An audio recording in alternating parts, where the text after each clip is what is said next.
আপনারা জানেন গতকাল লোকসভাতে কিছু বাইরের মানুষ তারা ঢুকে পড়েছিলেন এবং তাদের কাছে স্লিপ ছিল এবং যে তাণ্ডব ঘটাবার চেষ্টা করেছিল লোকসভাতে, এবং সেটা আমাদের সবাই অত্যন্ত আমরা শঙ্কিত হয়ে পড়েছি। আমাদের বিধানসভাতে যেন এরকম বাইরের কোনো লোক ঢুকে পড়ে কোনো গণ্ডগোল করতে না পারে বা আমাদের যে সিকিউরিটিটাকে কোনো রকমভাবে ডিস্টার্ব করতে না পারে, সেই জন্য আমাদের এখানে যত সিকিউরিটি স্টাফ আছে তাদের নিয়ে একটা আমি আলোচনা করেছি এবং আমরা এখানে বিধানসভাতে ঢোকার ব্যাপারে এবং আমরা যারা আপনারা সাংবাদিক বন্ধু আপনাদের অনুরোধ করব, আপনারা আপনাদের আইডেন্টি কার্ড নিয়ে যাবেন, সেগুলো ডিসপ্লে করে বিধানসভায় ঢুকবেন। যারা সদস্য রয়েছেন আমাদের বিধায়ক, তাদের সবাইকে কার্ড নিয়ে ঢুকতে হবে এবং যারা ভিজিটার তাদের সঙ্গে আসবে তাদের জন্য আমরা আলাদাভাবে অ্যারেঞ্জমেন্ট করব।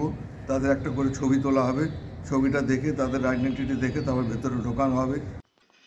দিল্লির সংসদ ভবন হামলার পর রাজ্য বিধানসভার সিকিউরিটি আরও জোরদার করা হচ্ছে। বিধানসভার সচিব পর্যায়ে বৈঠক করলেন স্পিকার। এবার বিধায়কদের সঙ্গে যারা থাকবেন তারা আলাদাভাবে ঢুকবেন হাইকোর্টের দিকের গেট দিয়ে। বিধায়করা যেমন ঢোকেন দক্ষিণ গেট দিয়ে সেভাবেই ঢুকবেন। ভিজিটরদের জন্য পরিচয়পত্র ছাড়াও ছবি তুলে তবেই এন্ট্রি হবে। বিমান বন্দ্যোপাধ্যায়।